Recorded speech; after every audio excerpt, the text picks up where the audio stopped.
All right, we are back with another Pick'em video. It is Friday, April 25th in the NBA. We have 3 more playoff games to talk about in this one. There's actually some injury news, especially to that Celtics game, so we will go over the injury news. We'll also go over the recap of yesterday's video picks where we had a pretty good day. Then we'll actually start talking about some plays. So if that sounds cool, definitely go and leave the video a like, comment something down below, and of course, subscribe if you are new. Let's hop in the recap real quick. All right, so quickly hopping into the recap of yesterday's picks. Last night I was watching these games, and I'm like, oh, I gotta, okay, here we go. 4-0 day yesterday. Let's gotta hype that up. And SGA decides to not score for the last 5 minutes of the game. It ended with 31 points, and I should actually play a clip. I'm probably not gonna, but I should play a clip from yesterday's video when I was like, I really wish this was 30.5 just because the amount of times Shea ends on 31 points. And that's what he ended up doing. But the other 3 reads, Jalen Duren under 11.5 rebounds. I know Pistons fans are not loving this guy right now. Again, I don't think he plays well in this series at all. There's a lot of mismatches for him, especially when Cat's going to go out there and start shooting threes, which he did. And yeah, also a costly turnover to end that game. Duren under 11.5 rebounds, I'll take that again if it comes up again. But Jalen Brunson over 28.5 points. It was the Cat show. We talked about Cat potentially having a good game. But at the end of the day, it's Jalen Brunson's team, and he's going to get that ball in his hands at the end of the game, and that's what he did. He got a bunch of points at the end of that fourth quarter, end of the second half, or whatever it might have been.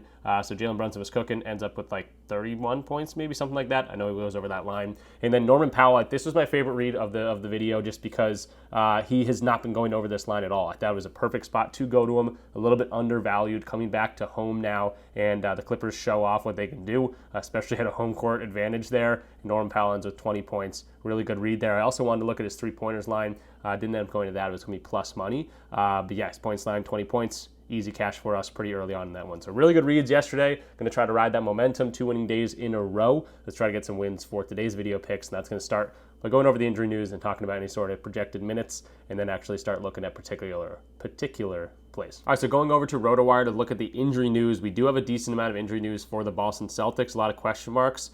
We got a doubtful tag, we got a probable tag, and we got a game time decision, true game time decision. So Tatum dealing with that bone bruise, severe bone bruise is what they call it. From what I understand, it's a little bit more of a pain tolerance thing, and it's very likely to get re-aggravated if you do play too early. So they're probably going to wait until if they lose a game in this series. This would probably be the game that they do lose coming into Boston, and now you get guys like Jrue Holiday and Jaylen Brown, who's definitely been hobbled a little bit. Didn't look hobbled last game, but he has been struggling a little bit before that. And Jrue Holiday, again, is a little bit older guy. I think he's iffy with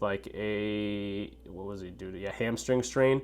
So we'll see if a lot of these guys end up sitting. I doubt it. Again, it's playoff time. They are up 2-0 in control of this series, and they also haven't shot particularly well in this series. So they're due for a big, great shooting night. This Boston team, we know what they can do. And at the same time, Orlando is coming back at home. If they're going to win one of these games, I would expect it to be this game or next game, because this is looking like a 4-0 sweep or a 4-1 type of series for Boston here. But yeah, a little bit scared to go to Boston right now. It's going to be, probably the Derek White show, but at the same time, Orlando can definitely tone in and, stop some guys, especially some smaller guards. They got the size to do that. It could be a sneaky Al Horford game. Porzingis has been limited in terms of his threes, so it's hard to get to him if he's not going to be able to knock down a bunch of threes. And then Pritchard is going to be projected for 32 minutes here. It's just tough to go to guys when we don't know fully who's going to play. So for that game, probably staying a little bit away from it, at least on the Boston side of things. On the Magic side of things, they're coming back to home. Paolo and Franz have been literally their whole offense. So I expect we got to get a game from one of these guys off the bench. Wendell Carter Jr. played really well in Game 2. Is it going to be an Anthony Black who's projected for a decent amount of minutes off the bench? Is it going to be Gary Harris, Corey Joseph? One of these guys, I assume, especially at home, is going to come off the bench and play a little bit better than we've seen and maybe even crush one of their lines. So I'll probably look into that a little bit more throughout the day. But again, Paolo and Franz are going to absolutely take the bulk of the shots here, coming back into Orlando on a must-win game. You can't go down 3-0 in a series. Then we got Indiana, Milwaukee. This one's very interesting. Milwaukee's favored by 5.5. This is the one, again, kind of like we saw with Memphis yesterday. If someone goes down 2-0 in the series and they're coming back home, that's the game they're going to win here. Milwaukee's now at home. I think this is not as a lopsided series as the OKC-Memphis one. And honestly, I want to say that Memphis series, or the Memphis game yesterday, if Ja doesn't go down, I think Memphis does end up taking that game. Unfortunately, he does go down, and then the Thunder go on a historic run. But yeah, that one was unfortunate here. Milwaukee a little bit closer to Indiana's level than that other series that I keep mentioning here. So I do think Milwaukee might come in here and play really well. The main guy I want to look at is going to be Bobby Portis. Brook Lopez looks slow in this series. He can't keep up with the pace, I don't think. And we saw a lot of Bobby Portis last game, and he played extremely well here. Now we're getting Damian Lillard back. He's projected for as many minutes as he can handle, it looks like. Kyle Kuzma gave us a goose egg in game 1, actually played okay in game 2, but I do think Bobby Portis is going to absorb a lot of Brook Lopez's minutes here, and a lot of these other bench players haven't been extremely efficient in their time on the court. So I really like Bobby Portis in here coming off the bench early, maybe playing 30-plus minutes in this game, just because Brook Lopez kind of in the turn of that, maybe looking at some Brook Lopez unders. But that's my thoughts on that one. For Indiana, Siakam is the main guy to go to against the Milwaukee Bucks. He's literally gone over his points line, his scoring line every single game against them, and he just has a really good matchup to do that. With Bobby Portis coming in instead of Brook Lopez, that might change a little bit, so it could be a little bit more of a Tyrese Halliburton show. We're gonna dive into some of these plays specifically, but this should be a good game, I would think, overall. And if anyone's gonna blow them out, I think Milwaukee might do that on their home court here. I don't think they go down 3-0 against Indiana, at least without a fight here.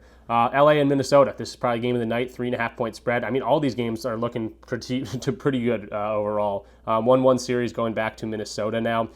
No real injuries to look at here. You're going to get projected minutes for a lot of these guys up in the high 30s for the main guys. Anthony Edwards, Julius Randle, Jaden McDaniels played really, really well in that game 1, remember. Rudy Gobert, 28 projected minutes here. Naz Reid, going to be probably an X factor here in this series if he's going to be able to shoot really well off the bench. He's going to be looking like, could swing this series one way or the other. Mike Conley's not going to get a ton of run against these guys, especially these big guards that they're going up against, in Luka and Reeves, both pretty big players here. And then the size for Gobert against Jackson Hayes has been pretty good too. He hasn't been able to take advantage of it in terms of scoring. And again, he's kind of a little bit of a slower guy. So if the Lakers do go small, Rudy Gobert is not going to be as effective there. On the Lakers side of things, we're going to get, again, 40-plus minutes by all these guys, LeBron, Luka, and Reeves. Now they're on the road, so they can probably rely on these other guys a little bit more. Rui Hachimura's unders is something I continue to want to look at, but he's playing pretty well, projected for 34 minutes. Finney Smith, a defensive guy, also projected for a decent amount of time. Very good repertoire or correlation, or what's this? I don't know, some word I'm trying to think of with Luka. He's played with Luka a decent amount, and they're going to get him on the court with him as well. Gabe Vincent, any of these other guys, Vanderbilt played pretty well in the last game against them. These guys are going to play themselves into more minutes, and then Jackson Hayes has been playing himself off the court a little bit with 12 projected minutes on this one. So that's the 3 games we got going on. Let's start talking about some actual plays, and then I get you guys out of here to enjoy your Friday. All right, so hopping into Props Madness like we always do. This is the website I use for my research every single day, every single video. You're going to see how powerful it is, all the information that it gives you. And if you actually want to check this out for a free week, use my link in the description down below. It's code RICH. You get 25% off your first month or your first year as well when you use code RICH. So free week, 25% off your first month or your first year. Definitely check it out. You're going to see the power of it throughout this video. We're going to start with Anthony Black here at 6.5 points. Again, I mentioned that I think one of these guys off the bench is going to have a decent game here, especially the fact that they're at home. Anthony Black's a little bit of a younger guy and had a pretty good game in terms of scoring the basketball last game. Now, he's played the Celtics 5 times already this year. Only played 14 minutes in that game 1, shot 1 of 4, not a lot of time on the court. Then gets 23 minutes in game 2, shoots 4 of 8, and gets over this line pretty easily, almost doubles up this line at 6.5. Now you find him at home, and he's going to get, not probably 30 minutes, but he could play himself into a little bit more minutes, especially with how KCP's playing. He just doesn't know how to play basketball, can't put the ball in the basket. So yeah, we could see a little bit more of Anthony Black. Again, RotoWire has him projected for 22 projected minutes right now. So that's where I'm going to kind of put his lines. I'm going to go to games so far this year, go to some advanced filters, go to games so far this year. Again, younger guy, might not get as much time on the court, but I think we could see 18, especially with the projected minutes. 18 to 26 minutes, get the same on each side, 4 minutes on each side of this. Now we're looking at 58% hit rate, still pretty solid here. But if you go to home games, younger type guy, he's over in 71% of games. So I really like what he's been able to do at home. He's kind of been the best bench player for the Magic in this series, I guess you could say, especially last game. They're not getting a whole lot of offense from the other guys that aren't named Franz Wagner, even Wendell Carter Jr. or Paolo Banchero here. At home, I think someone's got to step up, and it might be an Anthony Black kind of day, especially considering the injuries to the Celtics defense. If Jaylen Brown doesn't play today, if Jrue Holiday doesn't play today, Tatum's already out of here, so their defense is going to get a little bit weaker with some of these guys out of the lineup, and we could see that, Anthony Black shine from that. So 6.5 points. I was looking at his assists too, because that got a great hit rate at 95%. Obviously very, very juiced. So that made me look at points and assists. It technically has a better hit rate on the season, but I don't like his assist potential against the Celtics. It's a little bit harder to get assists. In the playoffs, I just like him to get, 3 shots in here to go over the 6.5 line. If he knocks another 3, that'd be great for us. But yeah, if you want to look at points and assists, that's a little bit of a better hit rate, but I kind of like what he's got going on so far right here. So against these guys head-to-head in this much time, I'll take away home. He's actually played these guys twice from 18 to 26 minutes. In 2 games, he's played 23 minutes. They actually won one of these games, and he had 9 points on 2 of 5 shooting, got to the free throw line 4 times, and then last game, in game 2, this is a playoff game, 4 of 8, and gets over his line here. So I'm going to go Anthony Black off the bench for the Orlando Magic. I think the Magic could absolutely keep things interesting here, but at the same time, if Celtics get hot from 3 or something like that, we haven't seen one of those explosions just yet. We could see a blowout situation as well, and I don't think Anthony Black gets hurt too much by that. So for the Celtics side of things, I'd like to get to someone here. I'm just not sure exactly who it's going to be, so I'm going to go with a role player off the bench for the Magic at home. Anthony Black, 6.5 points for the first play. And then a quick lean before we move on from this game. Jaylen Brown over 34.5 points, rebounds, and assists. I assume we're not going to see Tatum in this one. And I was scared to go to Jaylen Brown last game in game 2 because of the fact that he's been dealing with that knee injury, hasn't looked amazing, and now he's on the injury report today, which is why this is going to be more of a lean. But he showed very consistently that without Jason Tatum in the lineup, he's absolutely able to chip in with rebounds and assists. This is his hit rate on his PRA, but this is playoff time. She'll get a ton of time on the court if he goes out there and plays. I hope that knee doesn't flare up and he loses minutes. But this is, Jaylen Brown in the playoffs. He's a finals MVP type of guy. I think if he plays, we're going to see a full Jaylen Brown like we did in game 2. But again, that injury scares me a little bit. That's why this is more of a lean. But the rebounds and assists is very interesting. He's definitely more active in that department when Tatum's not on the board, on the boards, but not in the game. Tatum's a very good rebounder in this team, and he's a little bit more aggressive on those boards when Tatum's not on the court. He's obviously also a little bit more involved in playmaking. When the defense locks in on him, he's definitely able to get some other guys involved. We saw 15 rebounds and assists last game. I did see some 2 duds here, but other games without Tatum, he's really crushed this rebounds and assist line. And a lot of these games, very consistently getting around 15 rebounds and assists. So that means, if he can get, 12, 13, 14 rebounds and assists, he's only going to chip in with like 20 points or whatever. So 34.5, anytime I see a line, a PRA line specifically, where the guy can get over in points alone. He scored 36 on these guys just last game. So, something I'm thought about. Nothing I'm too excited about, especially with the questionable tag and things like that. But I wanted to point out Jaylen Brown, 34.5, just looked a little bit too low to me. Move along to the Pacers and the Bucks game 3. I'm going to Bobby Portis because of the reason that his line hasn't even moved, but also because I think he's got a great opportunity to play a lot more minutes in this game 3. We saw Damian Lillard's points line, I think, drop at like 17.5, coming back from that injury that was expected to take him out for the entire year. But comes back from that, plays a decent amount of minutes in that one as well. I guess we can see how many minutes he played, 37 minutes. So obviously he wasn't restricted. So his line bumps all the way to 24.5. Giannis's line keeps creeping up and up and up because he's scoring really well in this series. But Bobby Portis' line sticking here at 13.5 after a 28-point game. And we're seeing Brook Lopez kind of getting played off the floor. Absolutely like this spot for him. And I'm very tempted to go to his rebounds as well because he rebounded extremely well, especially in the time I think he's going to get on the court. So he's projected for 29 minutes in this game. I think we could see more. Played 32 minutes in that last game. Was pretty active in those minutes as well. And he's a playoff type guy. He's been around the block. He's not a Kyle Kuzma who doesn't really have much playoff experience anyway. I guess he's a champion. I shouldn't put too much smoke on Kuzma's name, but we know we can't trust Kuzma. I'd very much rather go to a guy like Bobby Portis. We'll see if a Taurean Prince or a Gary Trent Jr. or even a KPJ can come in here and make some noise off the bench, but I'm going to trust Bobby Portis. He's been in the organization for a while, and again, he just had a very good game, and I think he could do that once again here. So, yeah, let's go to some advanced filters. First of all, head-to-head against this team, he's gone over in 3 of the 4 games. The rebounds-wise has also been pretty good. He can really go ahead and rebound the ball. Some of these games, other times, just staying under his rebounds line. So points and rebounds was something I was looking at, 22.5, so I'll throw that out there as well. But going to stick to the rebound, the normal points line at 13.5. Again, project for 29 minutes. Let's see, he plays 26 to 34 minutes in here. Kind of give 4 minutes on each side or whatever that is. 26 to 33 minutes. He's over this line 78% of games. So Brook Lopez is going to be limited in this series. Can't keep up with the pace. We're going to see a lot more Bobby Portis, and I'm liking what we're potentially going to get from him here. So, yeah, liking Bobby Portis, 13.5 points. Did have that 25-game suspension, but came back hot and ready to go. Doesn't look like he's missed really a beat, and I'm liking Bobby Portis 13.5. Again, rebounds, if you want to put that in there as well. Also a pretty good hit rate, 68% versus the 78%. So that's why I'm going with the points only. If you want to chip him some boards as well, if he's going to be playing, Bobby or Brook Lopez off the floor a little bit, I think that's also a good spot here. So either one. Points and rebounds, whatever you want to go to. I think Bobby's our guy today for the Bucks. On the flip side of that play, if you want to look at fading Brook Lopez, this is what his points look like. The hit rate for his games that he's played 25 or less minutes. He's only projected for 20 minutes in this game. He also only played 16 minutes last game.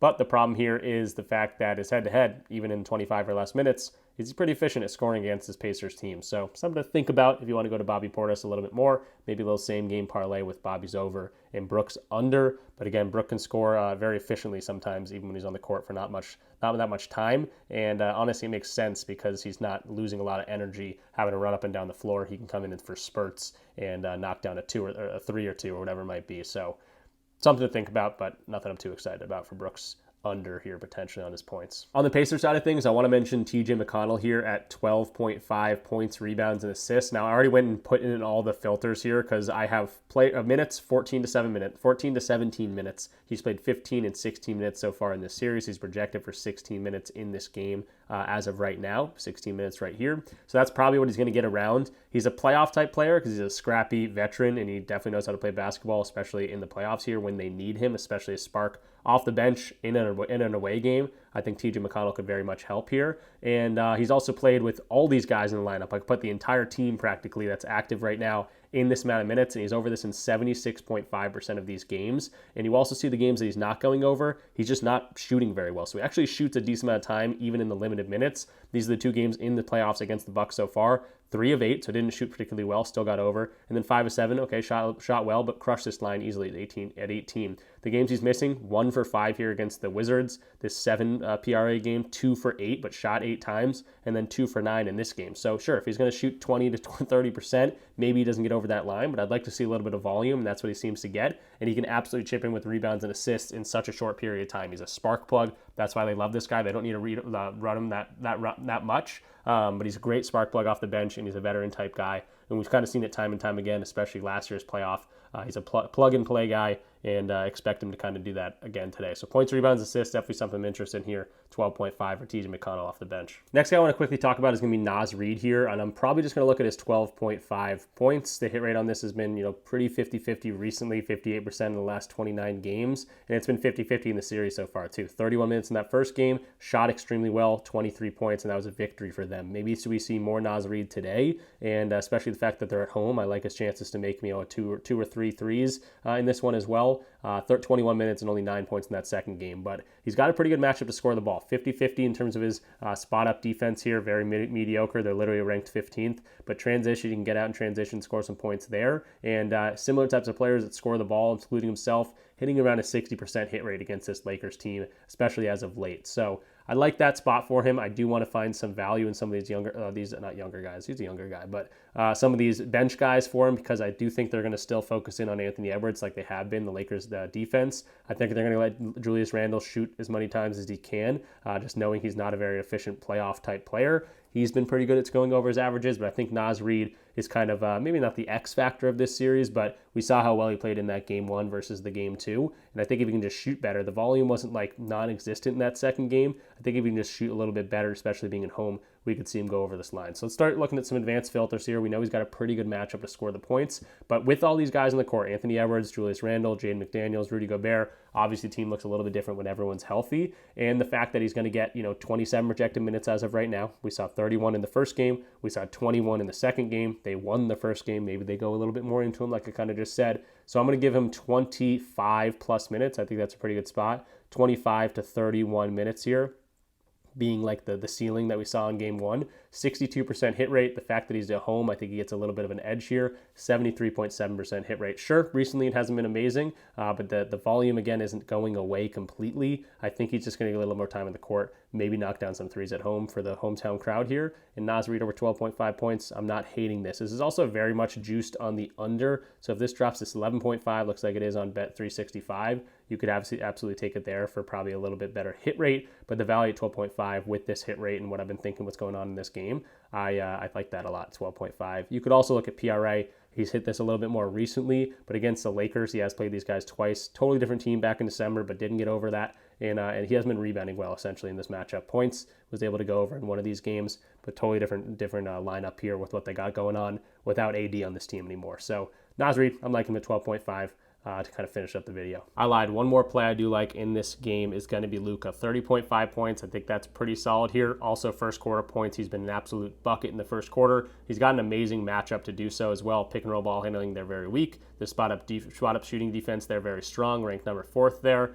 So first quarter, Luka has been awesome. It's been a wagon the past 6 or so games. He also done it pretty well against his team so far this season. Over this in 4 of the 5 games so far this season. His scoring, not so much, but again, this is Luka in the playoffs. He's now away as well. We could absolutely see a nice scoring game from Luka. He's got a great matchup to do so. And the fact that the series is 1-1, meaning I think that the Timberwolves are going to trust their defense at home and what they typically do, and that might mean Luka's going to cook in this one. So Luka definitely not a bad spot to go to. Again, I'd probably just go to his points, especially the fact that they're away. All right, so quickly hopping into the recap what we talked about in this one. We had Anthony Black over 6.5 points, Bobby Portis over 13.5 points, going to TJ McConnell's 12.5 PRA, and then Naz Reid points on the 12.5. A lot of role players in this one. I think, again, we talked about the superstars all the time. When I see a value play to go to them, I'll go to them for sure, but a lot of these guys are going to be very locked in on their lines. They're going to be able to have big games, but again, if they have like a big quarter or two, the defenses are going to switch to really limit those guys, and the defenses are good enough to be like,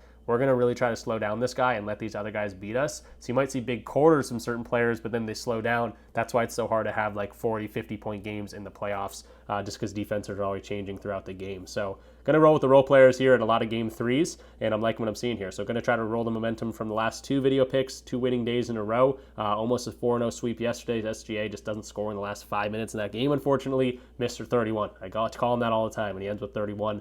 Kind of called that, unfortunately. Yeah, hopefully we got a good day. Hopefully we have some good games, a good Friday night to watch some basketball as well. So that's going to do it for me. If you want access to all my plays and a really fun community that we've been continuing to grow, check out the links in the description down below. There's plenty of different free squares on different platforms too. I think Underdog is giving you a free square as a new user if you use code RichPicks when signing up. They're also going to match your deposit up to the first $1,000, so you can get some free money to start off with as well. And you get a free month by Discord, pretty sweet deal there. I know Sleeper's been giving us discounts a ton. Awesome app over there. It's going to be more of a sportsbook type of lines, so you can adjust and do a bunch of alt lines and things like that. A lot of different platforms are starting to be able to do that, but you want to be taking advantage of a lot of these platforms that are giving discounts. Betr is another one that gives discounts every single day. PrizePicks is probably a little bit behind a lot of these other platforms in terms of giving discounts, probably because they're the grandfather of the entire DFS platform system. Everyone's on PrizePicks, and they don't really need to give out these discounts. These other companies like an Underdog, like a Betr and a Dabble and a Sleeper, they're giving us discounts to get more users on the platform, and that's what we can take advantage of. So definitely check out the links down below.